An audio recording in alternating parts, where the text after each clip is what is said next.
Welcome viewers, design Bangla IT চ্যানেলে আপনাকে স্বাগতম। তো বন্ধুরা, আজকে আমরা শিখব একটি 3D টেক্সট ইফেক্টের ডিজাইন। তো এই 3D টেক্সট ইফেক্টের ডিজাইনটা খুব সহজে কিভাবে করবেন, জাস্ট একটি ফন্টের মাধ্যমে এবং 3টি কালারের মাধ্যমে এই 3D টেক্সট ডিজাইনটা খুব অল্প সময়ের মধ্যে আজকে শিখে যাব। তো বন্ধুরা, আমি দেখুন স্ক্রিনে আমার কিছু লেখা আছে, এটা হচ্ছে ফন্ট নেম। আমি ফন্ট সিলেক্ট করছি রুশো 1 এবং এগুলো হচ্ছে কালার, এক একটা করে কালার, অরেঞ্জ ডিপ এবং অরেঞ্জ লাইট।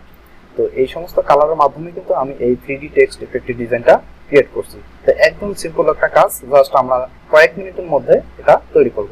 তো চলুন আমরা না টেনে খুব সহজে এই ভিডিওটি দেখে খুব সহজেই এই কাজটি শিখে ফেলি। তো সর্বপ্রথম আমি করতেছি কি, জাস্ট এই টেক্সটটা একটু সাইডে আমি রেখে দিচ্ছি এবং পরবর্তীতে আমি আমার ক্যারেক্টার অপশন থেকে শুধু আমার এই টাইপটা জাস্ট একটু সিলেক্ট করে নেব। তো দেখি, এখানে আমি আগে একটা টাইপ নিয়ে আসি।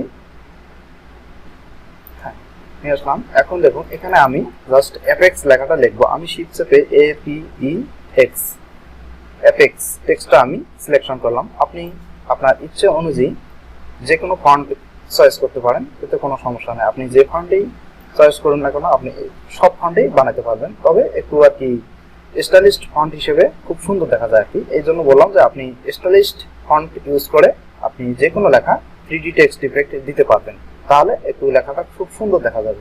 তো চলুন এখন তৈরি করব। তো সর্বপ্রথম আমি টেক্সট নির্বাচন করব। এখন টেক্সট নির্বাচন করা হয়ে গেলে আমি আর একটু বড় করে নিই পেজটা। হ্যাঁ, এখন দেখতে সুবিধা হবে। সর্বপ্রথম আমি করব কি, একদম আমার যে লেফট সাইড, এখানে দেখুন একটি সোয়াসেস রয়েছে। তো এখানে আমি অ্যারোতে ক্লিক করব। ক্লিক করার পর এখানে দেখুন আপনার একদম লেফট কর্নারে একটা নান অপশন রয়েছে। এই নান অপশনে ক্লিক করুন। নান অপশনে ক্লিক করার সঙ্গে সঙ্গে আপনার টেক্সটটা কিন্তু হাইড হয়ে গেল, মানে আর দেখা যাচ্ছে না, যেহেতু আমি নাম করে দিয়েছি। তো এখন আপনি উইন্ডো মেনু থেকে ঠিক আপনি এই প্যানেলটি সিলেক্ট করবেন। তো আমি উইন্ডোতে ক্লিক করলাম। উইন্ডোতে ক্লিক করার পর আপনি অ্যাপিয়ারেন্স নামে একটি অপশন রয়েছে, এই অ্যাপিয়ারেন্স অপশনটি নিয়ে আসবেন, অথবা আপনি কিবোর্ড থেকে শিফট ফাংশন 6 সিলেক্ট করলে আপনি এই অ্যাপিয়ারেন্স অপশনটি পেয়ে যাবেন। তো আমার যেহেতু আগে থেকে আনাই রয়েছে, এই জন্য আমি আর এখানে সিলেক্ট করলাম না। দেখুন, এই হচ্ছে আমার অ্যাপিয়ারেন্স অপশনটা, ঠিক আছে। তো এখন আমি টেক্সটটাকে একটু আগে সিলেক্ট করি। সিলেক্ট করার পর দেখুন আমার কিন্তু এরকম অবস্থা রয়েছে। তো এখন দেখুন, এখানে অ্যাপিয়ারেন্স অপশনে আসার পর অ্যাড নিউ ফিল্ড, এখানে একটি ক্লিক করে দিই। ক্লিক করার সঙ্গে সঙ্গে কিন্তু আমার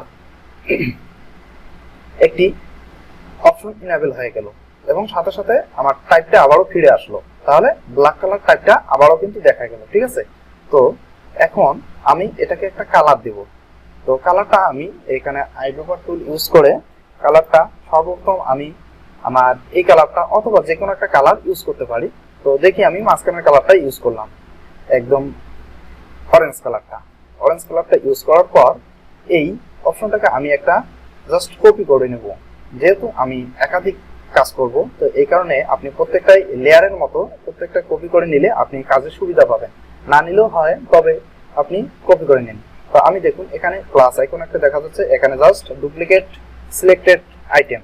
তো আমি এখানে ডুপ্লিকেট হিসেবে একটি লেয়ার নিলাম। তো দেখুন এই যে দ্বিতীয় লেয়ার আমার হয়ে গেল অ্যাপিয়ারেন্স অপশনে। তো এখন এটাকে সিলেক্ট অবস্থায় আপনি আবারও আইড্রপার টুল থেকে একটি কালার সিলেক্ট করে দিন। তো এখানে আমি দেখুন আমার সর্বপ্রথম ডানে যে কালারটা রয়েছে, এই কালারটা আমি সিলেক্ট করে দিলাম। সিলেক্ট করে দেওয়ার পর এখানে কিন্তু আমার কালারটা দেখা যাচ্ছে না, কিন্তু আমার এখানে কিন্তু অবশ্যই চেঞ্জ হয়েছে। তো চেঞ্জ হওয়ার পর আমি সরাসরি এই লেয়ারটাকে সিলেক্ট করা অবস্থায় আমি একটু এই যে অ্যাড নিউ ইফেক্ট, এখানে ক্লিক করব। ক্লিক করার পর এখানে দেখুন ডিস্টর্ট অ্যান্ড ট্রান্সফর্ম, আপনি অবশ্য ওই ইফেক্ট মেনু থেকেও পাবেন। তো আমি যেহেতু এখান থেকে পাচ্ছি, এই জন্য আর ওদিকে গেলাম না। ডিস্টর্ট অ্যান্ড ট্রান্সফর্ম, এখান থেকে ট্রান্সফর্ম অপশনটা ক্লিক করে নিন। ক্লিক করার পর এখানে দেখুন আমার একটা পপ আপ বক্স চলে আসলো। তো তার আগে একটু বলে নেই যে আমরা যে এই কাজটা করব, তো অবশ্যই আপনি কন্ট্রোল আর চেপে এখানে আপনার ইঞ্চি অথবা মিলিমিটার থাকলে হবে না, আপনি পিক্সেল সাইজে করে নেবেন, ঠিক আছে। আপনার রুলার অপশনটাকে পিক্সেল সাইজে, দেখুন PX তে পিক্সেল বোঝায়। তো আমি এখানে এটাকে সিলেক্ট করে নিতেছি। শুধু এই মুভের ক্ষেত্রে কাজগুলো করব, মুভ হরিজন্টাল এবং ভার্টিক্যালে 0.3, ঠিক নিচেরটাকেও আমি 0.3 দিয়ে দিলাম। 36 হয়ে গেছিল 3। এখন আপনি আপনার কাজটাকে প্রিভিউ দিয়ে দেখতে পারেন, এই জন্য আমি প্রিভিউ সিলেক্ট করে দিলাম। এখন এখানে কপির জায়গায় আপনি জাস্ট কার্সরটা রেখে আপনি কিবোর্ড থেকে আপ অ্যারো আর ডাউন অ্যারো ক্লিক করলে আপনি বুঝতে পারবেন যে আপনার ডিজাইনটা কতটুকু কাজ হচ্ছে। ঠিক আছে, তো এখানে দেখুন আমি 12 পর্যন্ত 13 পর্যন্ত দিলাম। তো আমি যতদূর বড় চাচ্ছি ঠিক ততদূর আমি এই অংশগুলো বাড়াতে থাকবো। ঠিক আছে, তো এখানে দেখি আমি 25 পর্যন্ত দিলাম, 26, 27, 28, 29, 30। তো ধরুন আমি এখানে 30 পর্যন্ত রাখলাম। তো 30 পর্যন্ত রাখার পর আমি জাস্ট এখানে একটা ওকে প্রেস করে দেবো। ওকে প্রেস করে দেওয়ার পর দেখুন আমার কিন্তু লেখার কিন্তু একটু থিমটাই অন্যরকম হয়ে গেছে, মানে একটু ভেক্টর আকারে তৈরি হয়ে গেছে, 3D টেক্সট ইফেক্ট। তো এখন আমি যেটা করব, এটাকে সিলেক্ট করে জাস্ট আমি একটা নিচে একটা শ্যাডো ক্রিয়েট করব। তো শ্যাডো ক্রিয়েট করার জন্য কোনো লেয়ার করার প্রয়োজন নাই, জাস্ট আপনি এখান থেকেই একটা ইফেক্ট দিয়ে দিন। তো এখন স্টাইলাইজ ক্লিক করে আপনি ড্রপ শ্যাডোতে ক্লিক করুন। ড্রপ শ্যাডোতে ক্লিক করার পর আপনি এখানে মাল্টিপল অথবা যে কোনো একটা স্ক্রিন অবস্থা রাখুন। এখানে আপনি আপনার অনুযায়ী আপনি সিলেক্ট করে দিতে পারেন। দেখুন আমি স্ক্রিন অপশন দেওয়ার পর কালো আছে কালার, কিন্তু আমার শ্যাডোটা সাদা হয়ে গেল, এবং মাল্টিপল করে দিলে শ্যাডোটা কালোই থাকছে, এবং আরো অন্যান্য কালার যে আছে এগুলো আপনি ইউজ করে দেখতে পারেন। ঠিক আছে, এক একটা এক এক রকম কালার হবে, তো আপনি এভাবে দেখতে পারেন। আমি মাল্টিপল রাখছি এবং এটাকে আমি 50% করে দিতেছি, 50% করে দিলাম, দিয়ে ওকে প্রেস করে দিছি। দেখুন আমার কিন্তু টেক্সটের শ্যাডো এরকম থাকলো। ঠিক আছে, তো এখন আমি করবো কোনটা, দেখুন আমার এই যে টেক্সট, যে প্রথমে টেক্সটটা দেখুন আমি যেটা ডিজাইন করছিলাম, এখন আমি একটা বর্ডার ক্রিয়েট করব। এখন আগে বর্ডারটা ক্রিয়েট করব। তো বর্ডারটা ক্রিয়েট করার জন্য আপনাকে কি করতে হবে, সর্বপ্রথম আপনি এই ডিজাইনটাকে সিলেক্ট অবস্থা রাখবেন। সিলেক্ট অবস্থা রাখার পর এই দেখুন প্রথম আপনার যে লেয়ারটা ছিল এটাকে একটা সিলেক্ট করুন। সিলেক্ট করে স্ট্রোক অপশনটা চলে আসলো। এখন স্ট্রোকটাকে আপনি একটি কালার নির্বাচন করুন। তো দেখুন আমি এখানে আগে স্ট্রোকটা দিয়ে দিই, আমার ইচ্ছা অনুযায়ী যতটুকু আমি স্ট্রোক রাখতে চাচ্ছি ততটুকু এখানে আমি দিয়ে দেব। তো ধরুন আমি এখান থেকে স্ট্রোক 2 দিয়ে দেব। তো এখানে আমি কিবোর্ড থেকে 2 সিলেকশন করে দিলাম। ঠিক আছে, এখন আমি একটা স্ট্রোক কালার দেব। তো কালার দেওয়ার জন্য আমি আইড্রোপার টুলটা সিলেক্ট করলাম। আইড্রোপার টুলটা সিলেক্ট করার পর আপনি এই যে কালারটা দেবেন এই কালারটা আমি দিয়ে দেব। ঠিক আছে, তো এই কালারটা দেওয়ার জন্য আমি অবশ্যই শিফট চেপে এই কালারটা দিয়ে দেব।